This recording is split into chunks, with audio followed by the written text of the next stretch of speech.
Amen. Que font les sorciers? Que font les démons? Que font les occultistes? Ils font quoi dans leurs réunions? N'est-ce pas, ils prononcent des paroles? Et ces paroles qu'ils prononcent, vous croyez que ce sont des paroles des géants?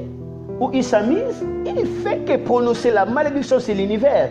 Et cette malédiction influe dans la constitution, influe dans la vie quotidienne, influe sur les enfants et incite la curiosité, incite toutes les mauvaises choses. De même que nous sommes en train de faire la lutte contre la prolifération ou la pollution atmosphérique, il y a aussi la pollution sur le plan spirituel, où les gens sont étouffés, entourés par les nuées noires, qu'ils fassent que toute leur vie se fond toujours petit à petit à petit feu.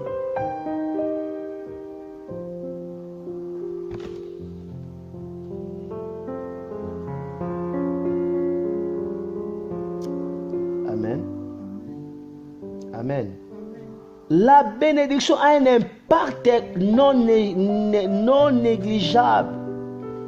Si nous lisons Nombre chapitre 22, on va voir l'impact de la bénédiction. Si vous voulez comprendre la bénédiction, étudiez la malédiction. Amen. Un jour, quelqu'un avait tué le général de David. David était tellement choqué et David a prononcé la parole de la malédiction. Il dit qu'il y ait toujours dans cette famille, dans leur descendance, un aveugle. Qu'il y ait toujours dans cette famille quelqu'un qui va tenir le bâton, c'est-à-dire un boiteux. Qu'il y ait toujours dans cette famille un mendiant. Mais vous serez étonné. Plus tard, vous allez voir dans ce genre de famille, il y aura un aveugle, il y aura un mendiant. Et il y aura un boiteux. Cela remonte de la malédiction.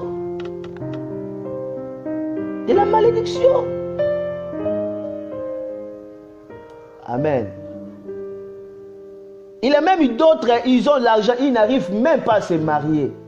Parce qu'on a libéré une parole de malédiction. Et ça remonte. On va voir, ça remonte depuis les grands-parents, les arrière-parents, 4e génération. Ça monte, vous allez voir, jusqu'à présent, aucun de leurs ancêtres n'a effectué le mariage civil. Vous croyez que c'est normal? Il y a quelque chose qui les empêche de jouir ça. C'est un miracle. Aussi longtemps que cela ne tombe pas, tout ce qu'on fera n'arrivera à rien. N'aboutira à rien. N'aboutira à rien. On a besoin de la bénédiction pour jouir la vie. Et Dieu nous dit de choisir la bénédiction ou la malédiction. Aujourd'hui, je viens vous dire de dire oui à la bénédiction et non à la malédiction. La malédiction nous paralyse, nous rend faibles devant les ennemis. Dans Nombre chapitre 22, écoutez, les Israélites repartent, ils campent dans la plaine de Moab, à l'est du Jourdain, en face de Jéricho. À cette époque, Balak, fils de Zippor, est roi de Moab. Il apprend que les Israélites ont fait aux Amorites. Le roi et tout son peuple se mettent à trembler de peur en voyant arriver tant d'Israélites. Alors les Moabites disent aux notables des mendiants: ces gens si nombreux vont bientôt tout détruire autour de nous, comme de bœufs qui mangent l'herbe des champs. Le roi envoie donc des messagers à Balaam, fils de Beor. Celui-ci habite à Pétor, sur les fleuves d'Euphrate, dans le pays des Amavites. Le roi de Moab envoie ce message: il y a ici un peuple venu d'Égypte qui remplit tout le pays. Il s'est installé près de chez nous. Viens donc ici, s'il te plaît, jette sur lui une malédiction parce qu'il est plus puissant que mon peuple. Vous comprenez? Ils ont peur d'Israël. Il dit qu'ils écrasent tout. Ils sont tellement forts. Mais je vous dis, Israël n'avait pas des armes. Israël n'ont jamais fait l'école militaire. Ils étaient des esclaves. Ce peuple qui sont en train de craindre, il vient d'où? Du désert. Imaginez, dans les déserts. Mais bien, ils sont forts. D'où venait leur force? C'était la bénédiction de Dieu. La bénédiction de Dieu a fait qu'il domine sur les circonstances. Celui qui a la bénédiction va dominer les circonstances. Celui qui a la bénédiction, il sera comme Daniel dans la fosse au lion. Les lions ne les dévorent pas. Vous n'êtes pas des fils de circonstances pour subir des circonstances. Vous n'êtes pas des fils accidentels. Vous êtes des fils de destinée, choisis par Dieu, prédestinés pour la gloire, pour l'honneur et non pour la défaite. Amen. Imaginez l'impact de la bénédiction. Ils ont peur et ils savent, ce sont des gens spirituels. Ils disent, s'ils ne sont pas maudits, on ne saura pas les résister. Ils savaient que leur force, ce n'était pas les armes. Que leur force, ce n'était pas l'argent. Leur force, ce n'était pas le nombre, mais leur force, c'était la bénédiction. Maudissez-les, ils vont être paralysés. C'est la raison pour laquelle il y a des réunions des occultistes en train de maudire, en train de maudire, en train de maudire, en train de maudire. Il y a des démons qui maudissent l'univers. Nous sommes environnés par les nuages de l'ennemi. Il y a des démons partout. La Bible dit, il y a des traits enflammés de l'ennemi. Ces traits-là, ce sont des flèches qui volent de gauche à droite. Lorsque ça t'atteint, boum, directement tu commences. Attention, la plupart des maladies ici en France, et même partout dans le monde, ça vient des démons. Mais les gens croient que non, c'est la maladie, l'alimentation. C'est que ça vient des démons. La plupart des maladies, je vous dis comme un homme spirituel, 90%, ça vient des démons qui jettent des flèches. La Bible dit, c'est lui qui reste en sécurité dans la présence de Dieu. N'aura pas peur des flèches qui volent pendant les jours. Il y a des flèches qui volent à plein midi. Il n'aura pas peur des contagions, ni des fléaux. Il n'aura pas peur. Il y a des puissances des ténèbres qui agissent, qui opèrent. La Bible dit, l'ennemi, le diable rôde comme un lion, cherche à qui va dévorer. C'est là où provient la malédiction. À combien de fois nous sommes victimes du monde des ténèbres qui lance des malédictions pour nous empêcher de courir, pour nous empêcher devant la lumière de Dieu, pour nous empêcher d'atteindre l'objectif. C'est la raison pour laquelle, pour vaincre sur cette terre, on doit dire non à la malédiction et il faut se tenir, prendre les armes de Dieu pour combattre les forces du mal. Amen. Est-ce qu'on peut lire Deutéronome chapitre 23, le verset 5, pour voir quelque chose là. Deutéronome 23, verset 5. Je ne sais pas, est-ce qu'on comprend l'enseignement? Deutéronome 23, c'est la Bible dit, en effet, ce peuple ne sont pas venus pour vous accueillir avec du pain et de l'eau. Hein, je dis Deutéronome combien?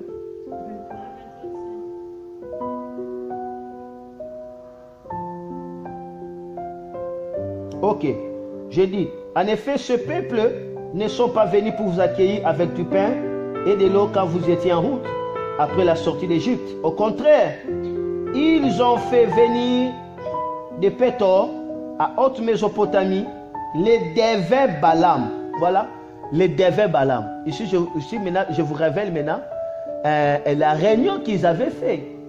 Ils ont utilisé leurs devins, leurs prophètes, c'est-à-dire occultistes, Balaam.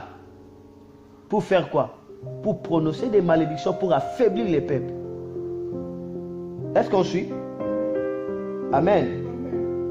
Au contraire, ils ont fait venir de Pétor à haute Mésopotamie les devins Balaam, fils de Béor, et ils l'ont payé pour qu'ils vous maudissent. Et ils l'ont payé pour qu'ils fassent quoi? vous maudissent. Mais le Seigneur votre Dieu n'a pas voulu écouter Balaam. Il a changé pour vous la malédiction en bénédiction parce qu'il vous aime. Amen. Oh Dieu, change pour nous la malédiction en bénédiction. Change pour quelqu'un la malédiction en bénédiction. N'écoute pas la malédiction du monde des ténèbres. N'accomplis pas le projet de l'ennemi. N'accomplis pas les œuvres des ténèbres. Ne permets pas que les flèches de l'ennemi puissent nous atteindre.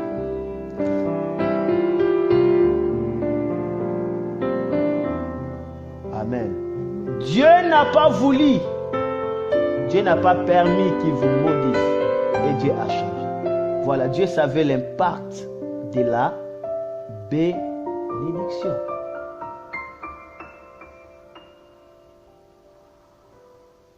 Amen. Amen.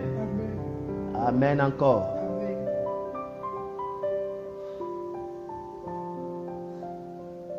Et vous avez dit un témoignage un jour comme ça, c'était quelques mois avant que je puisse aller en Afrique pour faire cette grande croisade. J'ai mangé un poisson et soudain il y avait l'os de ce poisson. C'était comme des cailles comme ça qui étaient retenues ici.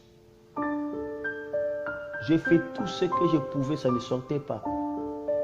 J'ai vomi 7 fois, rien, jusqu'à ce que j'étais affaibli. Moi, je cherchais à combattre l'os alors qu'il avait des forces du mal qui voulaient en sorte que je sois opéré pour que je n'arrive pas à parler et que je sois bousillé. C'est fini pour moi. On va m'interdire directement médicalement. Tu ne vas plus prêcher. Maintenant, moi, l'homme de Dieu, je ne prêche pas. À quoi sert mon ministère? Il y a des forces du mal qui lancent des défis. Nous devons être des soldats qui ne reculent pas, qui avancent et qui attaquent. Amen. Et lorsque ma femme, elle est prophétesse, et quand elle a vu que ça ne tenait pas, j'étais resté là dans la toilette, elle est venue. Et pendant qu'elle priait pour moi, elle va voir maintenant les squelettes qu'on met dans les endroits dangereux où on dit danger. Danger, vous savez, hein, déjà des squelettes où il y a des os, on met danger, danger. Elle a vu ça, elle a vu directement ces squelettes étaient explosés. Pouf! Directement, Dieu lui a parlé ce que l'ennemi avait préparé pour moi. Donc, si seulement j'avais nié les combats spirituels et que je puisse aller voir mon médecin allait me tester. Il allait directement m'envoyer faire la radio. Dans la radio, on allait voir ça. Et c'est vrai. Et lorsqu'on va voir ça, directement, on va m'opérer. Lorsqu'on devait m'opérer, c'est fini. Le diable allait directement gagner la bataille. C'est fini, j'ai vaincu. Il y a des forces du mal qui opèrent. Il y a des puissances du mal dans lesquelles nous ne pouvons pas ignorer. L'apôtre Paul dit, nous n'ignorons pas les desseins du diable. Nous n'ignorons pas les desseins du diable. C'est la raison pour laquelle Jésus dit à chaque fois lorsque vous priez, vous dites, Seigneur, ne nous soumets pas à la tentation. Tentation, c'est quoi?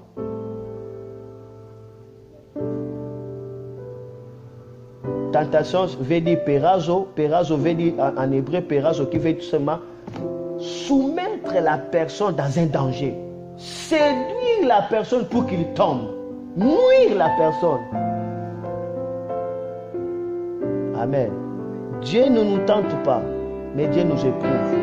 C'est-à-dire, il nous passe par une souffrance pour nous faire briller. Mais le diable est tente. La tentation est destructive. Mais l'épreuve purifie et l'épreuve glorifie. Amen. Amen. Est-ce qu'on a compris ces passages? Dieu n'a pas permis qu'il puisse maudire les peuples de Dieu. Et lorsque nous lisons Ésaïe, chapitre 65, le verset 8, après nous allons chuter. Ésaïe, chapitre 65, verset 8. Nous sommes à l'enseignement, permettez beaucoup de versets. Ésaïe 65, verset 8. Puis-je lire? Voici ce que le Seigneur dit. Quand on trouve une grappe de raisin bien mûre, les gens disent ne la détruisent pas. Elle va sûrement donner du bon vin. Je ferai la même chose à cause de ceux qui me servent. Je ne détruirai pas du tout. Amen. Dieu veut notre bénédiction. Et Dieu est contre notre malédiction. Rappelez-vous qu'il dit la vie et la bénédiction, la mort et la malédiction. Donc la malédiction, c'est l'ami de la mort. À chaque fois que vous constatez la mort dans tout ce que vous êtes en train de faire, levez-vous, c'est la malédiction. Et combat la malédiction. Le dernier verset avant de clôturer, nous sommes dans le livre des Éphésiens chapitre 6. Éphésiens chapitre 6. Comment combattre la malédiction? Nous devons savoir que la malédiction a beaucoup d'origines. Mais aujourd'hui, nous comprenons la malédiction. La plus grande origine de la malédiction, c'est le monde du ténèbre. Amen. C'est le monde du ténèbre. C'est là où nous parlons. Éphésiens chapitre 6. Maletolia Maraka Yoboshaya Reka Sheketelememe Romomomo Rabayasha Sekaria Botolia Barakaya Santelia Gloye. Glory, glory, glory, glory, glory. Horamanda Leboloshaya Dakelemi Rebebebebe Bokoria Boroboshaya Ramama. Éphésiens 6, Atakariaba, le verset 10. La Bible dit, enfin devenez forts avec la force très puissante du Seigneur. Prenez avec vous toutes les armes de Dieu. On ne dit pas nos armes, mais les armes de Dieu. Dieu a des armes sur lesquelles nous devons l'utiliser. Amen. Toutes les armes de Dieu. La Bible dit, prenez avec vous toutes les armes de Dieu pour pouvoir résister aux pièges de l'esprit du mal. Aux pièges de l'esprit du... Il y a des pièges de l'esprit du mal. L'esprit du mal là, met des pièges pour empêcher les gens à réaliser les rêves. L'esprit du mal met des pièges pour neutraliser les gens, décourager les gens et rendre dur l'endroit de leur repos, l'endroit de leur rêve. Le piège de l'esprit du mal, ça peut venir soit par une distraction. On va voir que la personne n'arrive pas à se concentrer 5 heures du temps pour sa vie.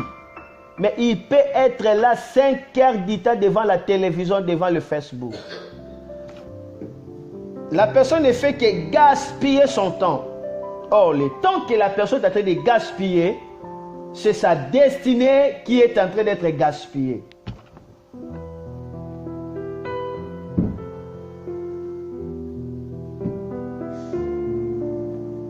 Le temps que la personne gaspille, c'est sa vie qui est en train d'être gaspillée. Pour résister au piège du malin. Qui est malin? C'est la personne qui vient de manière frauduleuse pour tromper avec des ruses. Et la Bible dit, non, ce n'est pas contre des êtres humains que nous devons lutter, mais c'est contre des forces très puissantes, qui ont autorité et pouvoir. Il y a des forces très puissantes qui ont autorité et pouvoir. Ils ont autorité de faire quoi? D'empêcher que les rêves de Dieu s'accomplissent.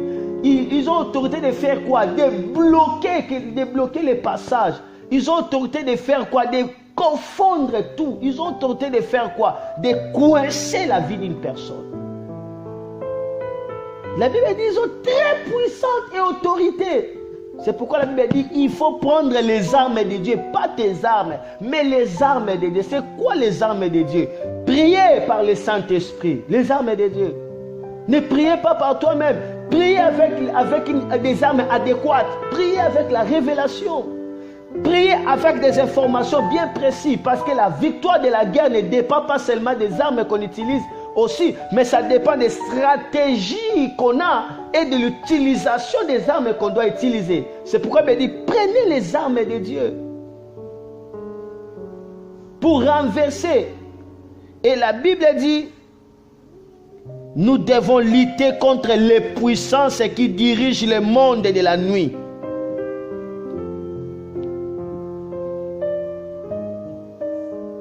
Des grandes décisions se passent la nuit. Tout ce que nous voyons la journée, ça se passe d'abord la nuit. Celui qui n'a pas vaincu la nuit ne saura pas vaincre pendant la journée. Celui qui ne règne pas la nuit ne saura pas régner pendant la journée. C'est la raison pour laquelle on parle des pyramides et ça devient maintenant comme un hymne national partout dans le monde. Ils ont des pyramides.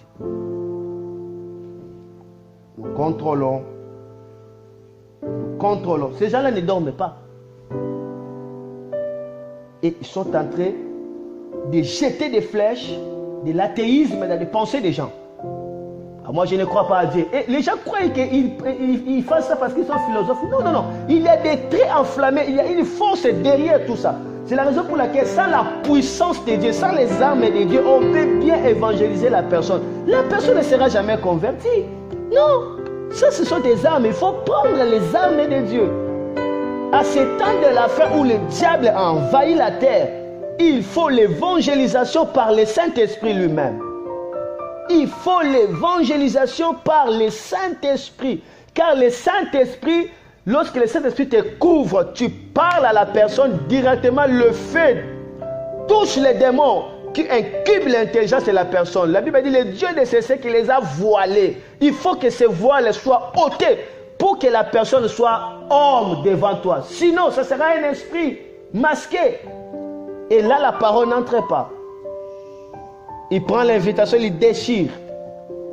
Mais lorsqu'on vient avec la puissance de Dieu, tu le dis seulement bonjour, ce bonjour là arrive jusque dans son cœur. Ça entre dans le fort intérêt, la personne est touchée directement.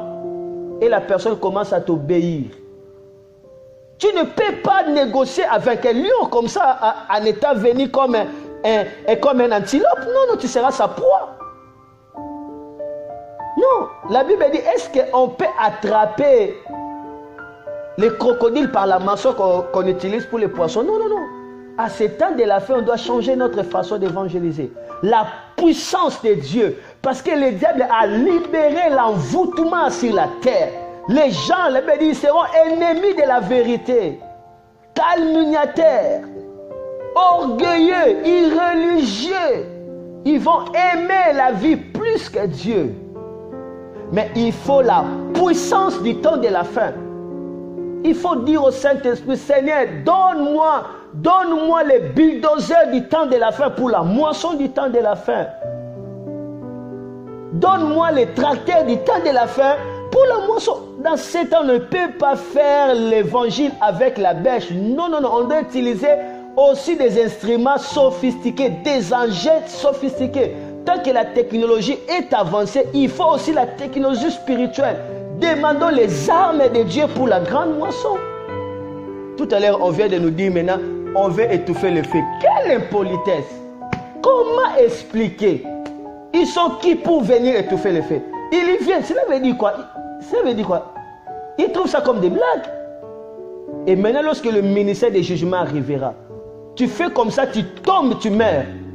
Ils vont répandre, ils vont avoir peur. Le diable, on ne peut pas avoir des négociations avec le monde des ténèbres.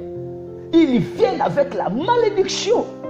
Neutraliser l'armée de Dieu. Empêcher l'armée de Dieu. Il y a toujours des réunions qui se passent. Une force très forte. Ils avaient fait des réunions pour maudire Samson.